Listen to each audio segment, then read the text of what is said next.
Bienvenidos a este primer programa de la mesa de análisis de Consulta TV.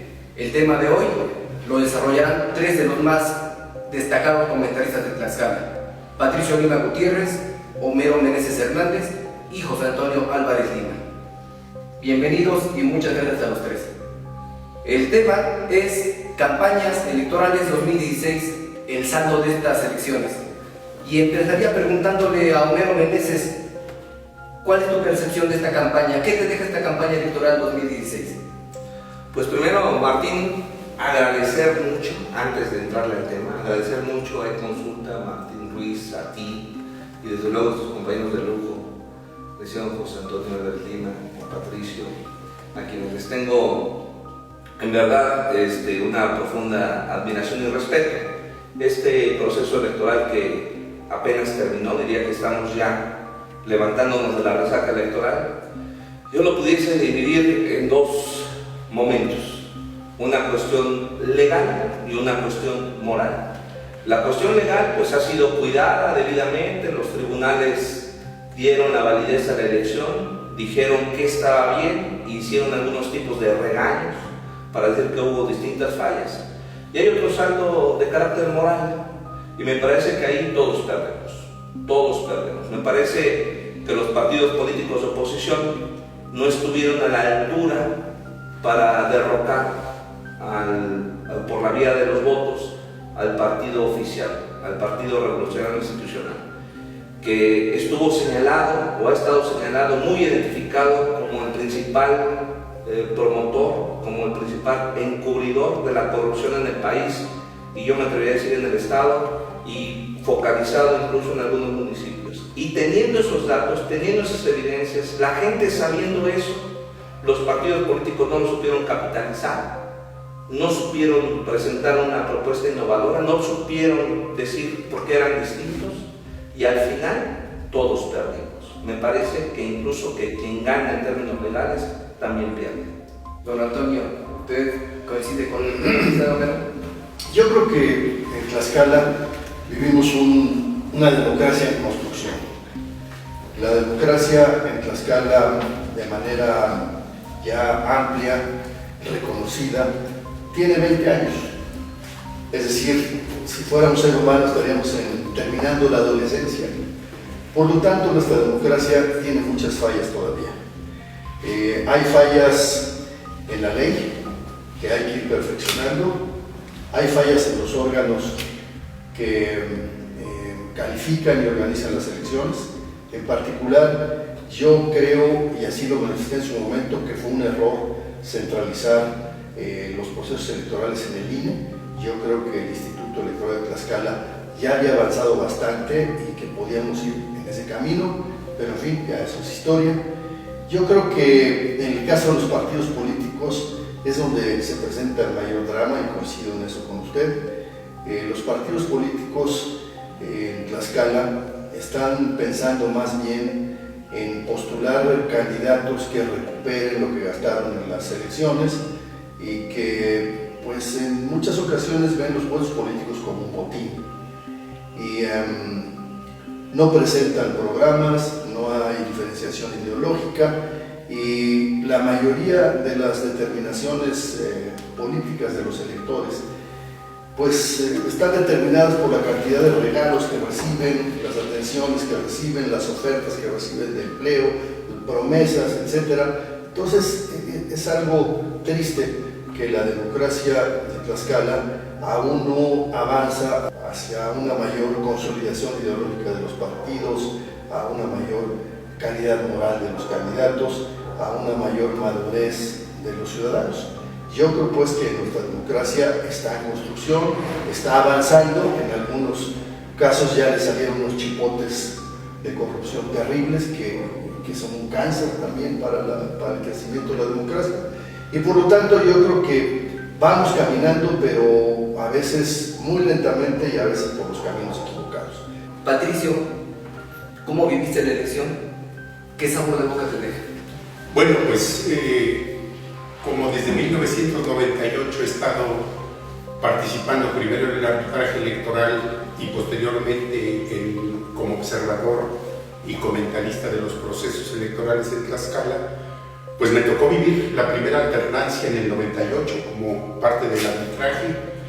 En el 2004, en la siguiente elección sexenal, otra alternancia como parte del órgano jurisdiccional local en la sala electoral administrativa de Tlaxcala, y desde luego en el 2010 observando de cerca el proceso, la siguiente elección de gobernador en el Instituto Electoral de Tlaxcala, y desde luego pues este asunto de la alternancia política que desde el 15 de enero de 1993 el gobernador entrante José Antonio Álvarez Lima hablaba de que Tlaxcala debería prepararse para un mayor pluralismo y la alternancia política, pues la vivimos en esos 3 procesos electorales. Y cuando se acerca la siguiente elección sexenal, pues uno como observador y ciudadano piensa uno que pues esa alternancia podría continuar o podría darse, esto dependiendo de los partidos, las coaliciones que se formarían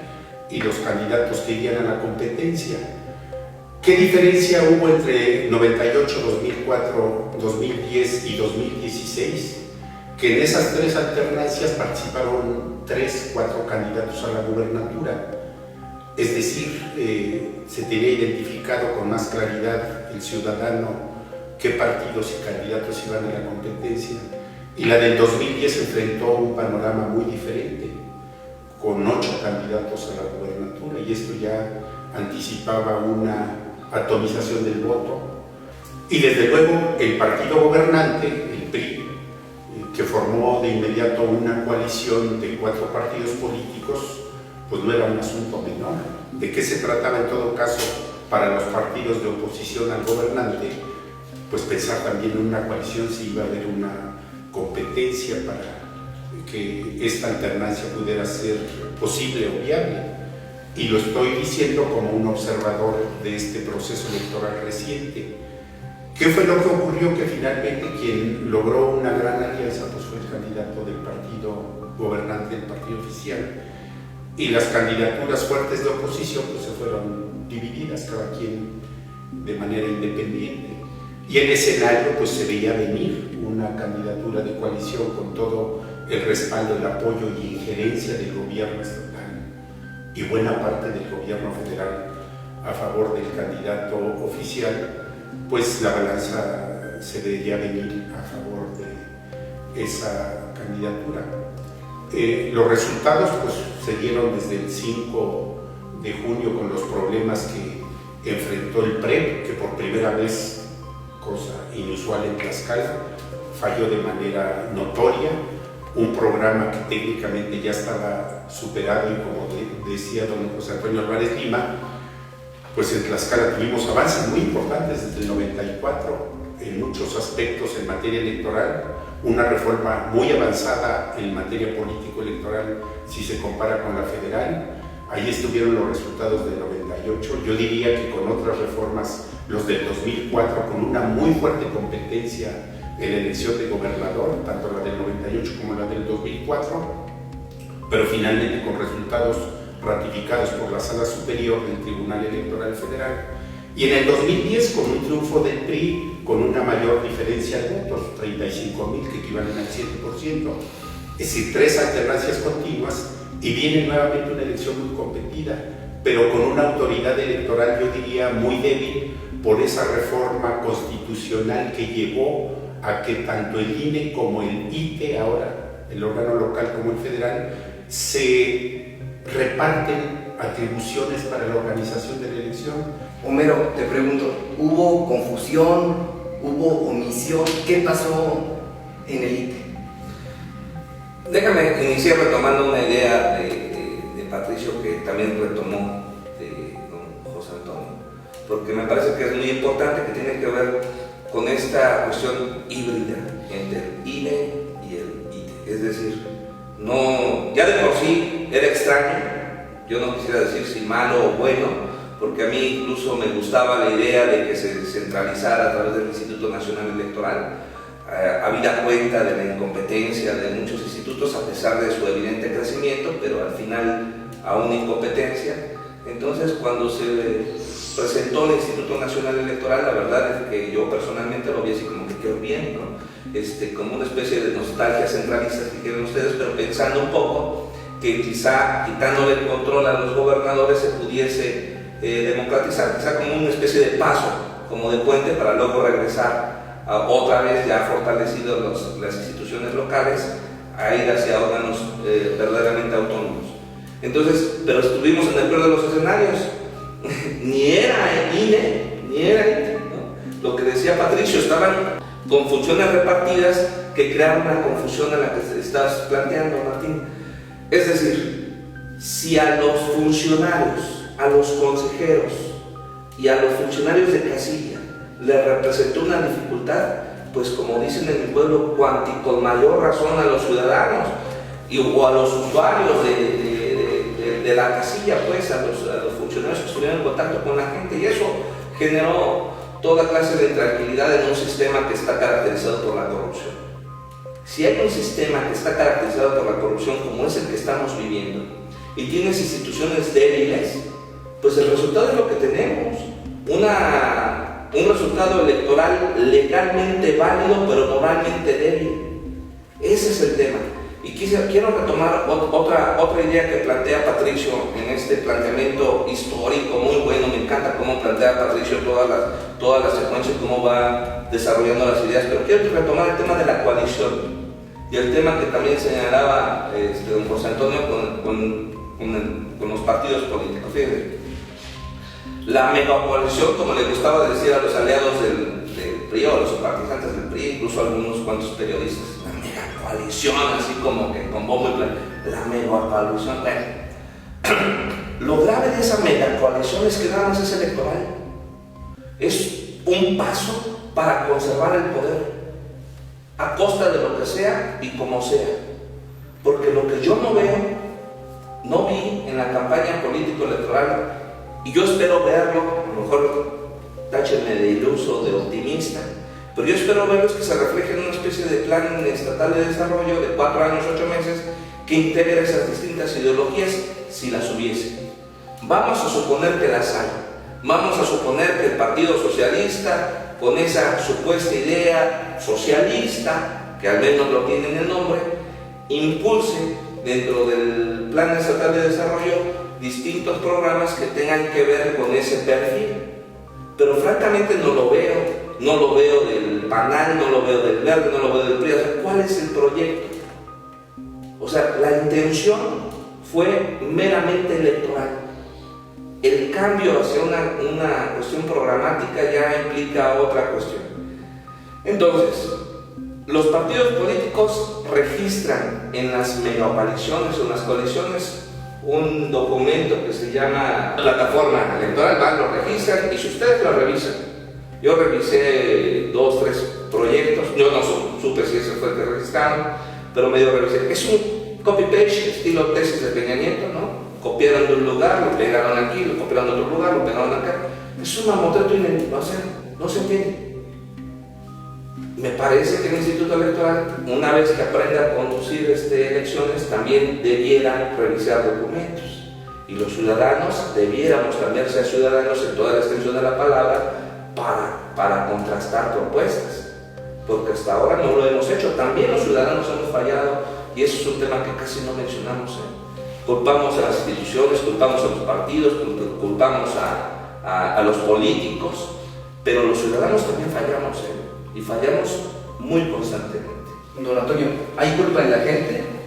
Es una pregunta que quiero que me responda, pero antes le preguntaría, ¿sí tenemos instituciones débiles como lo planteó Pedro Meneses? Bueno, yo creo que la democracia en general todavía es una democracia débil. Y entonces, bueno, hay instituciones débiles, partidos, no diría débiles, pero partidos tramposos. Hay ciudadanos que están iniciando su vida política con muy poca información. Y, digamos, las personas mayores de 40 años, pues lo que tienen en su memoria es toda aquella inercia autoritaria que vivieron durante toda su vida, y entonces son incrédulos. Muchos ciudadanos mayores de 40 son incrédulos de la democracia. Dicen, bueno, voy a ir a votar, pero realmente van a contar mis votos, realmente esto va a significar algún cambio. Luego, los menores de 40 años, pues si vemos los niveles educativos del Estado, pues debemos andar en sexto o primero de secundaria, en general. Entonces se trata de personas que tienen una escasa información ideológica y una escasa información programática, y por lo tanto sus decisiones en su gran mayoría están basadas o en impulsos, o en prejuicios, o en suposiciones, o en el peor de los casos en obsequios, regalos, promesas que les dan los partidos. La democracia en nuestro país a veces ha sido juzgada de una democracia sin demócratas, y como dice Homero, hay una, yo no habría de culpa, pero sí de una responsabilidad. Es decir, tenemos los ciudadanos que hemos transitado por la educación media o media superior la responsabilidad de informarnos y de actuar responsablemente de acuerdo a su información, pensando en el beneficio para la sociedad, nuestra comunidad, nuestros hijos, etc., ¿no? Y los ciudadanos poco informados tienen la responsabilidad de trascender el interés de un regalo, una placa, una promesa, pensando también, pero desafortunadamente la inercia cultural en nuestro país tiende generalmente hacia el autoritarismo, y lo vemos en las familias, lo vemos en los sindicatos, en los ejidos, en las escuelas. Tenemos poca práctica democrática, no estamos convencidos de que si compartimos el poder con los demás nos va bien, nos va mejor a todos. Es el caso, por ejemplo, de una decisión que tomó el Congreso hace 2 meses, en donde le quitó el voto a las comunidades. El voto a las comunidades que se estableció cuando yo estuve en el gobierno no es una ocurrencia. En todo el primer mundo avanzado industrialmente, en la independencia de la mujer, etc., pues el poder está asentado básicamente en las comunidades, y ahí es donde se forma la ciudadanía, y ahí es donde se forma la vocación política. Aquellas personas que empiezan a ejercer su vocación en las comunidades y que cumplen bien o mal y que son juzgadas por los ciudadanos, pues van formando parte de esa escalera que después se convierte en un Congreso brillante o en un ejecutivo ejemplar. Pero si no hay estas prácticas, pues entonces ¿de dónde van a salir los dirigentes? Pues los dirigentes se forman, no nacen, se van formando. Es decir, siempre tenemos en México el pulso autoritario. No, ¿cómo va a decir un presidente municipal, un presidente auxiliar o de comunidad lo que le conviene al centro de Tlaxcala o a la ciudad de Apizaco? Bueno, ¿y cómo el del centro de la ciudad de Apizaco va a opinar sobre el pozo que se va a construir en la comunidad? Pues claro que tiene interés, y si no, tiene que aprender. El poder tiene que ser para aprender. Entonces, en nuestro país hay una responsabilidad de todos para que avancemos en una mayor actitud pro-democrática. Eso va a tomar sus años. Patricio, José Antonio empezaba diciendo que hay partidos tramposos, ¿coincides con él?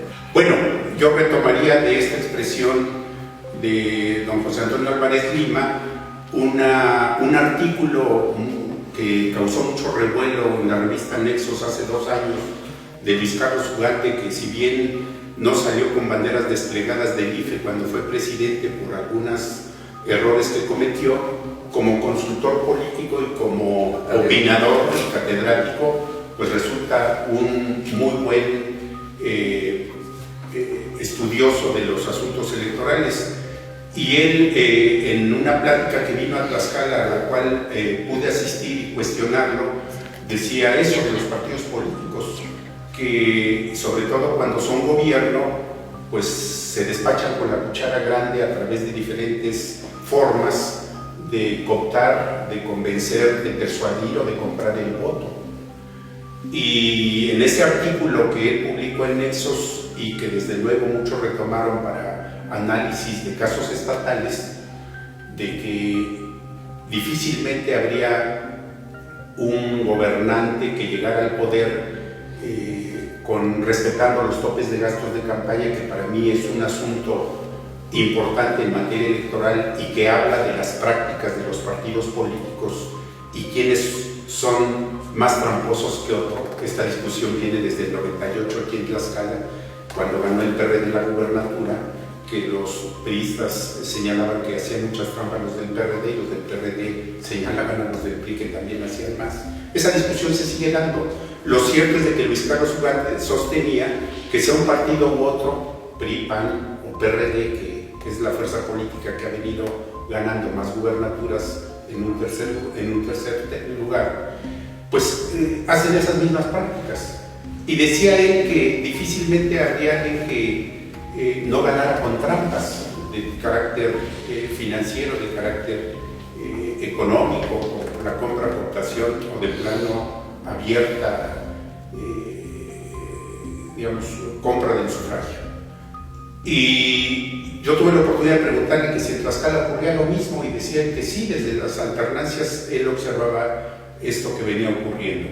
Y desde luego esto en Tlaxcala, pues de alguna manera demostraba que el voto de los ciudadanos en Tlaxcala era más reflexivo, no se sometía tanto a esa cooptación y compra, y que finalmente el ciudadano decidía por alguien diferente al que venía gobernando. Esto ya no ocurrió en el 2016 y por ello yo sostengo que si bien la legalidad de esta elección del gobernador del 2016 ya se cerró el expediente de la legalidad, está pendiente el expediente de la legitimidad. Entonces, ¿por qué? Porque Luis Carlos Ugarte sostenía que en la elección del 2016 en Tlaxcala el partido que fuera a ganar iba a ser rebasando con esas 10 veces el tope de gastos de campaña que él puso como tesis, tanto para elecciones federales como para elección de gobernadores, que difícilmente se puede anular y comprobar cuánto gasta un candidato para ganar una gubernatura. Eso es el otro tema pendiente de nuestra democracia, tanto en el ámbito de los cargos federales como de los cargos en los estados. Pero es el gran pendiente, yo diría, de la democracia, cómo hacerle para que los partidos que gobiernan el país o un estado no se despachen con la cuchara grande para hacer ganar a sus candidatos. Quiero retomar dos ideas que me llamaron muchísimo la atención: partidos tramposos y los topes de campaña. Pero antes de esto quiero decirles una cosa. En Tlaxcala vivimos una elección en donde la candidata de la oposición tenía dos gobernadores detrás. Dos gobernadores que soltaron mucho dinero, que se veían camionetas del estado de Morelos, de Michoacán y de otros estados, y que aquí en Tlaxcala tal pareciera que era la competencia de quién tiraba más dinero. Si hay partidos tramposos y si no hay un límite de dinero, entonces ¿quién tendría que ganar una elección? Homero, la persona que tuviera una mentalidad de estadista o la persona que tuviera una mentalidad de ganar a costa de lo que sea. Fíjate que lo planteas de manera, el propio planteamiento que haces es interesante, porque dices la candidata de la oposición, y fueron 8 candidatos, ¿no?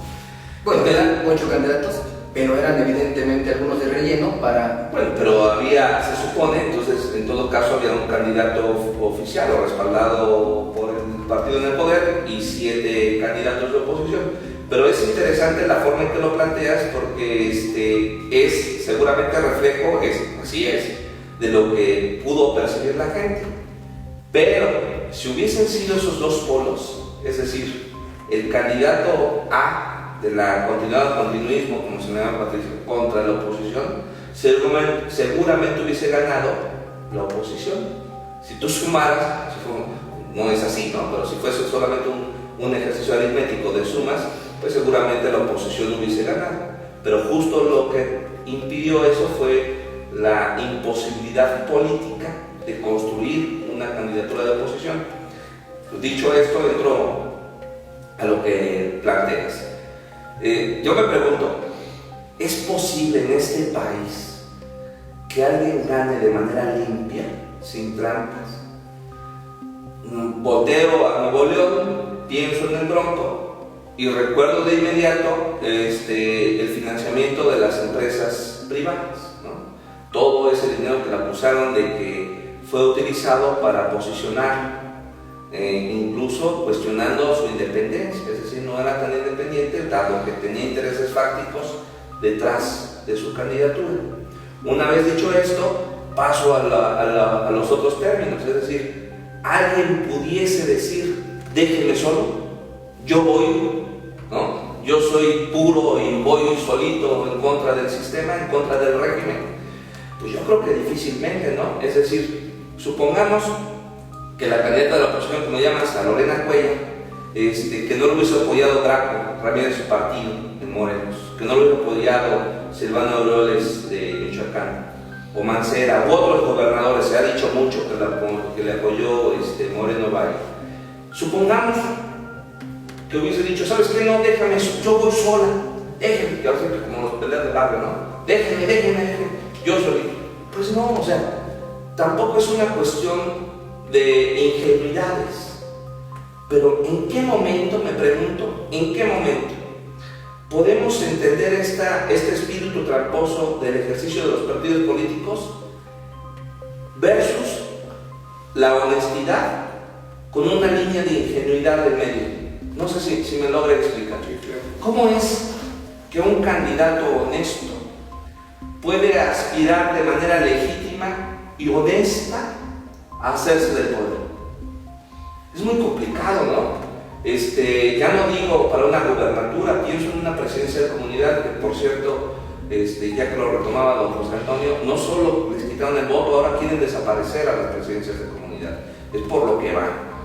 Entonces, yo me pregunto, si en una presidencia de comunidad, la más sencilla que ustedes se quieran imaginar en nuestro estado, quien compite por usos y costumbres incluso, tiene que repartir el día previo de la elección de despensas, o tiene que entregar cualquier tipo de dádiva, pues entonces, por muy honesto que éste sea, está incurriendo en una falta, ¿no? Entonces, pedirle que no lo haga es quizá pedirle que se suicide políticamente. Hay luchas que hay que dar pensando en que las vamos a perder, pero hay que darlas. ¿Quién se anima a darlas? Porque una vez que se meten, si no es que no me metí solamente por la causa o para demostrar que se pueden hacer las cosas diferentes, quiero meterme porque voy a ganar. Entonces es una línea muy delgada. Ha habido muchísimas legislaciones, y Patricio es experto en esto, desde luego don José Antonio. Cada elección resulta una nueva regulación. Cada vez que descubrimos una trampa de los partidos existe una nueva regulación. Y ahora el tema es el dinero. Hay quienes sostenemos que es preferible obtener puro dinero público para los partidos políticos o puro dinero privado, pero no un híbrido como actualmente tenemos. Porque yo siento que al tener una mezcolanza, lo que hacen es evadir fácilmente los controles de los gastos. Si tuviésemos solo el dinero público, tuviésemos un control exhaustivo de cada una de las cosas que se compran. Hasta el lápiz habría que facturar, todo, la gasolina y todo. Y quizá esta democracia primero caería, convulsionaría y después se repondría, pero no lo sé, ¿no? Lo mismo sucede con el dinero privado. Hay que ver qué está pasando en este momento en Estados Unidos con los financiamientos que están sucediendo tanto con la candidatura de los demócratas como los republicanos, tremendos cuestionamientos que hay en torno de los intereses que hay detrás de esos dineros. Entonces uno se pregunta, ¿para dónde? Apenas era el 28 de septiembre y estábamos en la apertura de consulta. Lo recuerdo perfectamente porque se logró conjuntar a la clase política y en ese momento da la noticia de que Marco Mena ya era gobernador electo. Más allá de las atribuciones o descalificaciones que habría hacia todos los candidatos, hoy con un gobernador electo, ¿qué es lo positivo que usted le ve? ¿Qué destaca de este personaje relativamente nuevo en la política tlaxcalteca? Con Antonio Alvarado. Bueno, mire, yo no conozco mucho a Marco Mena, lo he tratado 2 o 3 veces, he leído su currículum y en el trato y el currículum percibo que se trata de una persona positiva, de una persona que ha hecho un esfuerzo destacado, notable. Él era estudiante de la educación del Politécnico y a través de su esfuerzo y de su atención pudo percibir que había apertura en el Colegio de México para estudiar, que es una institución de alto nivel, accedió y bueno, pudo conseguir ser becario de esa institución. Después viajó al extranjero, trabajó en algunas instituciones financieras internacionales. Yo creo que es una persona académicamente sólida y bien formada. Y bueno, su desempeño que ha tenido aquí en el Estado, pues no se ha destacado por escándalos o por cuestiones de carácter negativo como algunos otros, ¿no? Entonces digamos que es una interrogante, es un personaje que está inédito en Tlaxcala, ¿no? Sabemos que tiene una buena formación académica, sabemos que es una buena persona, pero no sabemos si tendrá el carácter suficiente para poder gobernar un estado que parece sencillo visto desde fuera, pero ya que uno penetra un poco, pues sabe que hay problemas fuertes. Los maestros son un gremio, por ejemplo, muy fácil de encender. Los campesinos viven en circunstancias difíciles en algunas zonas del estado y también son personas que se organizan rápidamente para reclamar sus derechos. Hay una clase media que reclama mayor seguridad. Aquí hay un problema en los últimos días notable de circunstancias muy graves, se habla de secuestros, de asaltos de manera violenta a las personas, etc.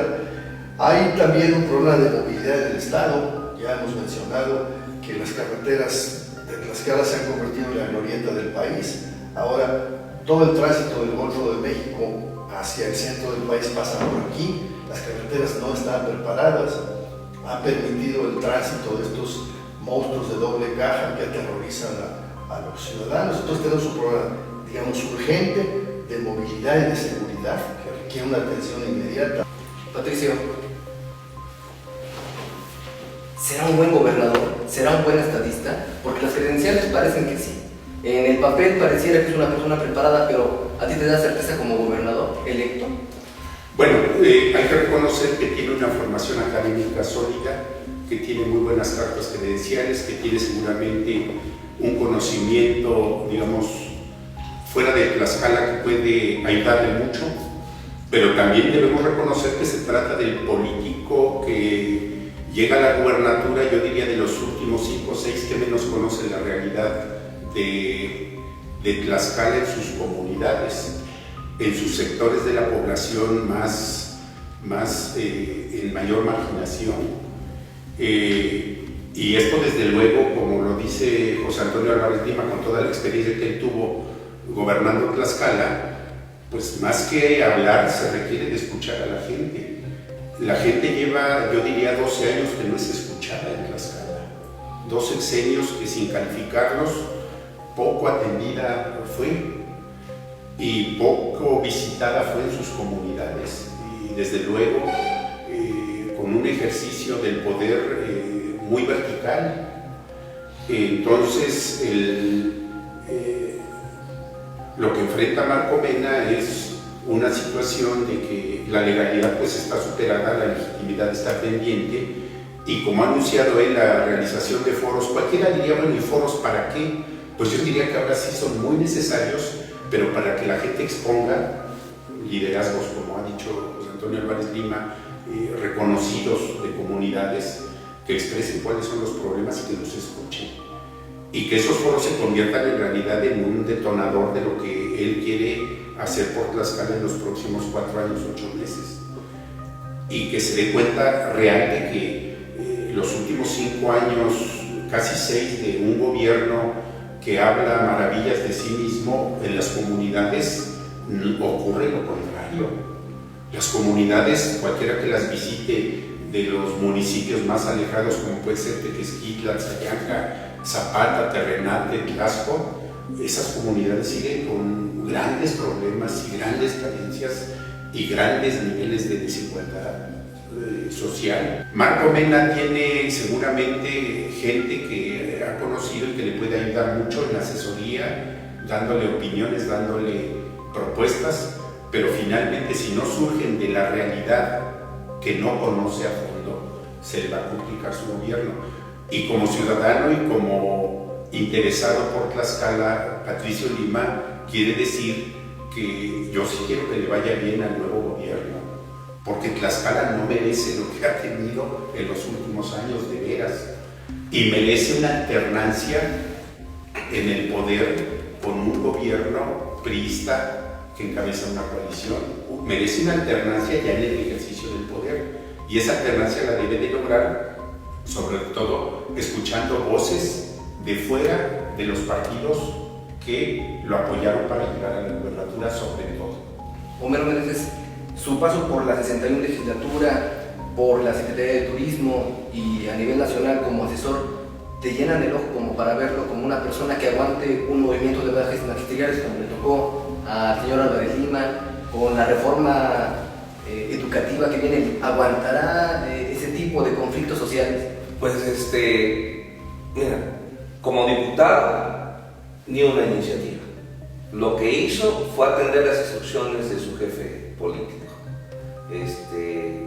Lo operó políticamente e hizo. Cuando se enfrentó a problemas en la legislatura, reaccionó de manera violenta. Se desencajó, no mostró tablas políticas para manejar el conflicto al interior del Congreso y en muchas ocasiones, no pocas, en muchas se rompió el diálogo. El convencimiento a los legisladores no fue un convencimiento ideológico de argumentos, sino de billete.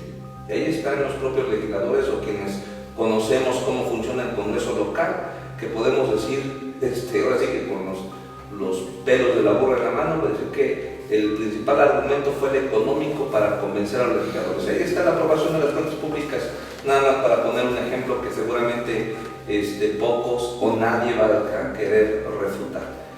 Como secretario de Turismo, bueno, pues se fusionó la Secretaría de Turismo, es decir, la secretaría que él dirigió se desapareció. Y como asesor, pues yo creo que ha sido su mejor etapa, ¿no? Porque tiene que ver con un perfil más académico y menos político. Es decir, el académico no tiene ningún problema, yo no veo ningún problema. Y como persona incluso no le veo ningún problema. Tengo amigas y amigos de la infancia que compartimos, es decir, fueron o incluso familiares de él, amigos de mi infancia, y me decían durante la campaña político-electoral, oye, es por la persona, buena persona, y yo no dudo que sea una buena persona, no dudo de su preparación. El tema es que estamos eligiendo, o ya se eligió, a quien va a dirigir al Estado, y para eso no es suficiente ser buena persona y no es suficiente ser un buen académico. Es necesario conocer la realidad del Estado y es necesario tener una visión política para poder moverse dentro de este entramado muy complejo. Entonces, la primera pregunta tiene que ver con su independencia política. Yo escribía en algún momento y decía, a ver, me están pidiendo mis amigos, hay que darle ya el beneficio de la duda después del 28 de septiembre. El beneficio de la duda, y yo decía, ¿duda de qué? Yo tengo certeza respecto de lo que es Marco Mena. Es un hombre inteligente, es una buena persona, es un hombre preparado, es un hombre disciplinado. Y tengo otras certezas. Es empleado de Mariano González Arún y es incondicional de Mariano González Arrieta, ¿no? Entonces, es tolerante a la corrupción. A mí me preocupan esas otras certezas que yo tengo y yo espero estar equivocado en esas últimas certezas. Espero realmente estar equivocado. Yo quisiera ver el carácter que decía don José Antonio, que tenga carácter Marco Mena para deslindarse de ese posible grillete que significan los vínculos políticos para el régimen que lo impulsa. Yo no comparto esta idea, yo no sé qué opinen aquí mis compañeros de mesa, tú mismo Martín. Yo no comparto esa idea muy arraigada en la ciudadanía que dicen es que hay que votar por la persona y no por el partido. Yo no creo. Yo creo que cuando tú votas por una persona estás votando por el régimen que representa, por el partido político y el equipo que la acompaña, sin duda. Quizás suceda votar por la persona en la presidencia de la comunidad y por eso es tan importante que tengan voto y que existan las presidencias de comunidad. Quizá incluso con algunas presidencias municipales pequeñas, pienso una Chocomarina, por ejemplo, las más pequeñas, las más sencillas. Pero cuando el interés político, el interés territorial, el interés regional crece, desde luego que los equipos políticos influyen. Yo no veo a Marco Antonio Mena deslindándose políticamente del régimen que apoya a Peña Nieto. ¿Por qué lo apoyo? Es decir, vamos a ver a Marco Antonio Mena en términos políticos, apoyando la continuidad del régimen peñanetista, con todo lo que haya en medio, es decir, Osorio Chong o todos los escenarios nacionales. Entonces, cuando los tlaxcaltecas pensaron que estaban votando por la buena persona de Marco Mena, debieron que haber pensado que estaban votando por la continuidad del régimen marianista y el apoyo de la continuidad del régimen peñanetista. Pero insisto yo, espero estar equivocado y que Marco Mena efectivamente tenga carácter para hacer otra cosa. Termino con dos planteamientos nada más que tienen que ver con el Plan Estatal de Desarrollo. El tema de la planeación del desarrollo ha sido un tema muy de trámite. Se presentan los planes para enseñarlos al Congreso, guardarlos en una gaveta y no revisarlos. En estos días ha presentado la diputada Heréndira Jiménez una iniciativa de ley para modificaciones a la ley de planeación en el Estado y para darle un perfil de planeación democrática. En el Senado de la República, hace 2 legislaturas, se presentó una ley general de la planeación de desarrollo nacional y regional del país. Es decir, olvidar este sistema de foros para ir a un sistema de concurrencias, de análisis y de peticiones de lo que debería ser la integración de un gobierno. Porque ¿qué va a terminar los foros que está convocando Marco Mena? Pues van a ir los cuates. O sea, por ejemplo, ¿tú crees que a Patricio, con ese ánimo crítico, a un servidor, ¿a quién van a invitar? ¿A quién van a escuchar? Pues a los amigos que van a ir a decir que todo está perfecto, que todo está muy bien y que hay que seguir por el mismo camino. Entonces se aplaudirán en las mesas y dirán, vamos por acá. No, se necesita leer Marco Mena a sus críticos, necesita escuchar a sus críticos y necesita a partir de esa crítica construir un plan estatal de desarrollo que sea vigente y que le permita, vigente me refiero durante los 4 años, 8 meses, y que esté articulado con los presidentes municipales, porque vamos a tener planes, un plan estatal de desarrollo y planes municipales de desarrollo por primera ocasión perfectamente pactados en el tiempo. No hay el pretexto del rompimiento de los 3 años. Estos 60 planes y este plan estatal estarán empatados. ¿Cómo lo van a construir? ¿Con foros? Le agradezco mucho a Homero Meneses, Patricio Lima, don José Antonio, muchísimas gracias por acompañarnos. Y a usted, amigo, de verdad, muchísimas gracias por el favor de su atención. Nos vemos la próxima semana. Excelente tarde.